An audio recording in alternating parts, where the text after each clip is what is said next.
अच्छा, अब अगर आप इंसान अपने आवाम के लिए नहीं, सिर्फ अपनी अय्याशी या अपने इक़्तिदार के लिए ही ज़िंदा हैं, तो फिर तो यही कुछ होगा कि आप अपने आवाम को धोखा देंगे। ये अभी धोखा दिया इन्होंने।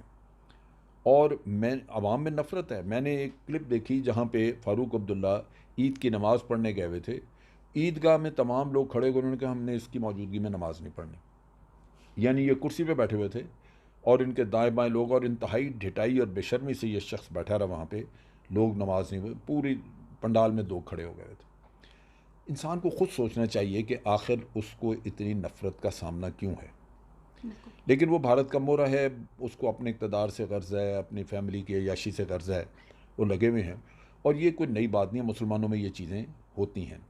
ये फ़र्ज़ है कश्मीरियों का कि ऐसे लोगों का हुक्का पानी बंद करें। उनका हकीकतन तो इनका वहाँ पे कश्मीर में ज़िंदा रहने का कोई हक़ नहीं है। जिन लोगों की सियासत की वजह से हज़ारों कश्मीरी बच्चों की जानें चले गईं, ये नौजवान इतने पिछले 5-4 साल में, ख़ास तौर पे बुरहान वानी की शहादत के बाद जितनी दुनिया वहाँ पे शहीद हुई है, उस सब की ज़िम्मेदारी इन्हीं के ऊपर है। लेकिन कश्मीरी इनको बर्दाश्त कर रहे हैं, रखा हुआ है। और हकीकतन ये मुजरिम है। इनके ट्रायल होने चाहिए, कश्मीरियों को इनके इनसे बदले लेने चाहिए। सर ये तो जब बात होगी, अभी मैं बात आपसे करना चाहती हूँ कि जिस तरह इधर वाले जो कश्मीर के लोग हैं जो आज़ाद कश्मीर में रहते हैं, आप उनको भी देखें कि वो भी बहुत ज़्यादा धड़ों में बढ़ चुके हैं। कुछ की रजामंदी ये है खुद मुख्तार रियासत होनी चाहिए, जो महाराजा ने 1927 को एक स्टेट सब्जेक्ट लगाया था, और ये 5 इकाइयाँ जो हैं वो हमारी हैं, जिसमें गिलगित बल्तिस्तान भी आता है, लद्दाख भी है, जम्मू कश्मीर भी है, और तिब्बत हाई भी है। तो जैसा कि आप जानते हैं कि अभी पिछले कोई 10-15 दिन से काफ़ी ज़ोरों शोर इस पे मचाया जा रहा है कि गिलगित बल्तिस्तान उसको सूबा बनाया जाएगा। तो मेरी ज़ाती तौर पे काफ़ी गिलगित बल्तिस्तान के लोगों से मुलाकात हुई है। वो चाहते हैं कि हमें सूबा बना के हमें तमाम वो हकूक़ दिए जाएँ जिस तरह पाकिस्तान के 4 सूबों को हैं। हम कश्मीर का हिस्सा नहीं हैं। लेकिन जैसा कि आप भी जानते हैं कि यूनाइटेड नेशन की करारदादों के मुताबिक पूरी रियासत का फ़ैसला होना है।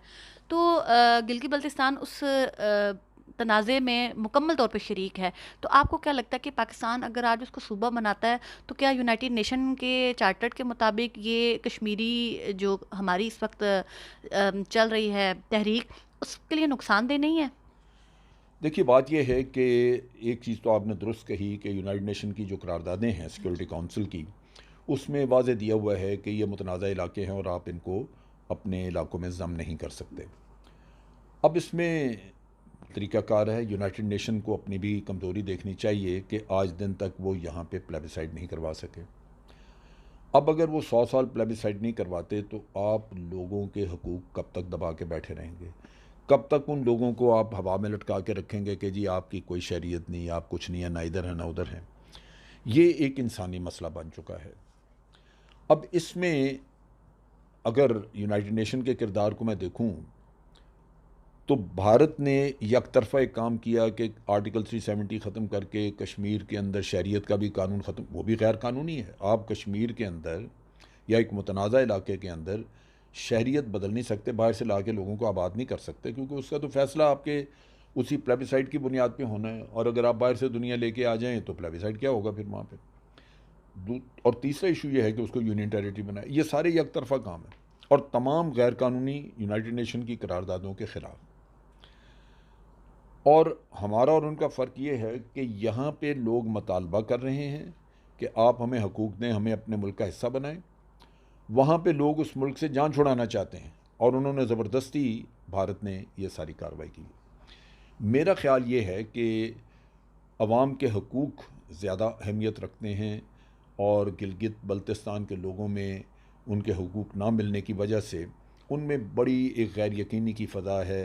इतने मुहब्बे वतन, इतने बहादुर लोग, लेकिन बदकिस्मती से वो आज पाकिस्तान से ये मतालबा मांग रहे हैं और बददिल हो रहे हैं कि हमें हमारी इतनी कुर्बानियों के बावजूद पाकिस्तान हमें शरीयत नहीं दे रहा या हमें वो हकूक़ नहीं दे रहा। अब इसमें यह है कि हमें यूनाइटेड नेशन वाला प्रोसेस जो है वो अडॉप्ट करना चाहिए। हमें वहाँ पे एक प्लेबिसाइड या एक रेफरेंडम अनाउंस कर देना चाहिए और साथ दुनिया को कह देना चाहिए कि जनाब जिसने भी आके उस रेफरेंडम को चेक करना है, यूरोपियन यूनियन अपने डेलीगेशन भेज दे और अक़वाम मुत्तहिदा किसी को भेजना चाहे भेज दे, वो सुपरवाइज़ करें, मॉनिटर करें, फिर हमारे भी तो इलेक्शनों में आते हैं, हमें देखते हैं ये, और वहाँ पे देखें, और फिर ये वैसे भी वाज़ेह हो जाएगा अगर, और रेफरेंडम में क्वेश्चन यही होगा कि क्या आप यही स्टेटस अपना बरकरार रखना चाहते हैं या आप एक सूबे के तौर पे पाकिस्तान का हिस्सा बनना चाहते हैं। तो उसमें से अगर वो वाज़ेह सारी पब्लिक कहती है कि हम सूबे के तौर पे पाकिस्तान का हिस्सा बनना चाहते हैं, तो मैं समझता हूँ कि ये एक स्टेप आपने उन करारदादों के मुताबिक कर दिया बड़ी हद तक, जो कि करारदादें यूनाइटेड नेशन ने पास की हुई हैं कि इनको एक प्लेबिसाइट के ज़रिए हमने दे दी, और फिर उन लोगों की अपनी राय सामने आ जाएगी। अगर वो खुश होंगे, अगर उनको इस चीज़ का एक तो वोट के ज़रिए पता लग जाएगा, दूसरे ये कि अवाम में अगर इत्मीनान की लहर दौड़ेगी तो हमें सारी दुनिया को पता लग जाएगा कि भाई ये अवाम की ख्वाहिश ये थी, और हमारे पास एक अखलाकी जवाज़ भी होगा कि इंडिया भी करे और यूनाइटेड नेशन के लोगों के सामने करे। तो मैं समझता हूँ कि ये इसको पीस मील हैंडल करना चाहिए। सो गिलगित का चूँकि बहुत ज़्यादा ये चीज़ जो है ये हमें प्रॉब्लम कर रही है, क्योंकि वहाँ पे डेवलपमेंट वर्क भी शुरू हो गए, अभी ये बादशाह डैम बन रही है, इसी तरह वहाँ पे सी पैक गुजर रहा है। इन चीज़ों के ऊपर इंटरनेशनली अगर कोई कल को एतराज़ हो तो कम अज़ कम ये वाज़ेह हो कि जनाब अब वो एतराज़ नहीं है कि आप डिस्प्यूटेड टेरिटरी में ये सब कुछ बना रहे हैं, आप उस टेरिटरी में बना रहे हैं जो कि पाकिस्तान का हिस्सा होगा। तो ये अर्जेंसी इसकी इस वजह से है। लेकिन दूसरी तरफ कश्मीर का मसला भी, उसमें भी आगे बढ़ना चाहिए। मेरा ये ख्याल है कि जब पाकिस्तान ने एक पॉलिटिकल मैप इशू किया और उसमें वाज़े तौर पे ये कहा कि जनाब ये जो हमारा वाज़े तौर पे हमने कह दिया कि ये गैर कानूनी कब्ज़े में है भारत के कश्मीर का इलाका, यानी दूसरे लफ्ज़ों में हमने ये तो कहा कि मुतनाज़ा है और भारत का गैर कानूनी कब्ज़ा है, लेकिन ये भी हमने वाज़े कर दिया कि अगर भारत इस पर क्लेम करता तो हमारा भी क्लेम है, हम भी कह सकते हैं कि ये हमारा है। अब इन हालात में ज़रूरी है कि हम यहाँ नक्शे की हद तक न बैठे रहें बल्कि आगे बढ़ें, और आगे बढ़ने के लिए एक कदम जो हमने उठाना है वो ये है कि अब हम ये तसव्वुर करें कि जो हुकूमत आज़ाद कश्मीर में आज मौजूद है वो आज सिर्फ आज़ाद कश्मीर की हुकूमत है, लेकिन अगले साल इलेक्शन आने वाले हैं जी। अगले इलेक्शन में ये आज़ाद कश्मीर की हुकूमत नहीं होनी चाहिए, ये पूरे कश्मीर की होनी चाहिए, मकबूजा कश्मीर की भी और आज़ाद कश्मीर जी, मकबूजा कश्मीर भी इसमें शामिल होना चाहिए। और उसको शामिल करने का तरीका ये है कि आज़ाद कश्मीर का इलेक्शन कमीशन पूरे कश्मीर की कॉन्स्टिट्यूएंसीज़ बना के ऐलान कर दे और वोटर रजिस्टर करने का काम शुरू करें। वादी से जो लोग ऑनलाइन रजिस्ट्रेशन करवाना चाहें वो करवाएं, बाहर डायस्पोरा आपका सारे बाहर मौजूद जितने वो सब वोटर आप रजिस्टर करें, और जो कॉन्स्टिट्यूएंसी आपने बनाई हैं उनमें लोग इलेक्शन लड़ने के लिए खड़े हों, वो बेशक वादी से खड़े हों या जो बाहर मौजूद हैं उनमें से कोई लोग हों, उनको अपने असम्बली की मेंबरशिप दें, वो इलेक्शन लड़ें, और ऑनलाइन इलेक्शन जो है वो आपका ऑनलाइन इलेक्शन हो, वो वोट लें, आएँ, मेंबरशिप हो, और जब आपकी असम्बली का सेशन होता है वक्तन फ़क्तन वो बाहर से आके अटेंड करें। ये मैसेज आपने दुनिया को देना है कि अब मकबूजा कश्मीर चूँकि गैर कानूनी कब्ज़ा है तो वो बिल्कुल गैर कानूनी, क्योंकि उसकी रिप्रेजेंटेटिव बॉडी यहाँ पे मौजूद है।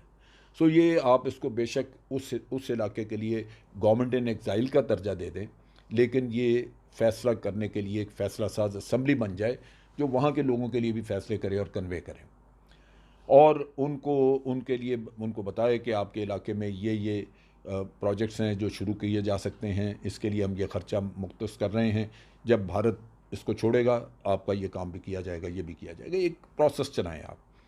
तो मैं समझता हूँ कि जैसे ही आप ये प्रोसेस चलाएंगे भारत के लिए सस्टेन करना इसको मुश्किल होगा, और वहाँ पे लोगों को सबसे इम्पॉर्टेंट चीज़ होगी कि अगर कल वहाँ पे भारत इलेक्शन कराना चाहे तो लोग ये कहेंगे कि नहीं, हमने वोट उधर दिया हुआ है, हमारा इलेक्शन जो है वो मुजफ्फराबाद में होता है। तो ये बड़ा इम्पॉर्टेंट एक काम है, हमें इस पर मज़ीद इसको मैंने एक आइडिया दिया है, इसको रिफ़ाइन करना चाहिए, इम्प्लीमेंटेशन के लिए इसकी पूरी वर्किंग करनी चाहिए कि इसको कैसे इम्प्लीमेंट किया जाए, वोटिंग रजिस्टर का इंतज़ाम, उसको कैसे लोगों को मोबिलाइज़ करना है, लेकिन खाली नक्शा इशू कर देने पे हमें नहीं रुकना चाहिए। तो मेरा ख़्याल है कि एक तरफ तो गिलगित वाला किस्सा आप हैंडल कर रहे हैं, दूसरी तरफ आप कश्मीर वाला कर रहे हैं, और इंशाअल्लाह जब कश्मीर आपका पूरा आज़ाद होता है तो फिर वहाँ से भी मतलब वो मकबूजा कश्मीर भी आपका जान छुड़ाता है, कामयाब होता है वहाँ से, भारत से जान छुड़ाने में। तो ये फिर कश्मीरियों का फ़ैसला होगा कि वो एक सूबे की शक्ल में रहना चाहते हैं, या वो आज़ाद कश्मीर को एक आज़ाद इलाके के तौर पे रखना चाहते हैं। ये चीज़ें सारी हैं जो बाद में तय की जा सकती हैं। लेकिन इस वक्त अहम चीज़ यही है कि एक ऐसा इलेक्शन हो जो उस इलाके को भी रिप्रेजेंट करे जो भारत ने कब्ज़ा किया हुआ है, और उसकी हुकूमत मुज़फ़्फ़राबाद में।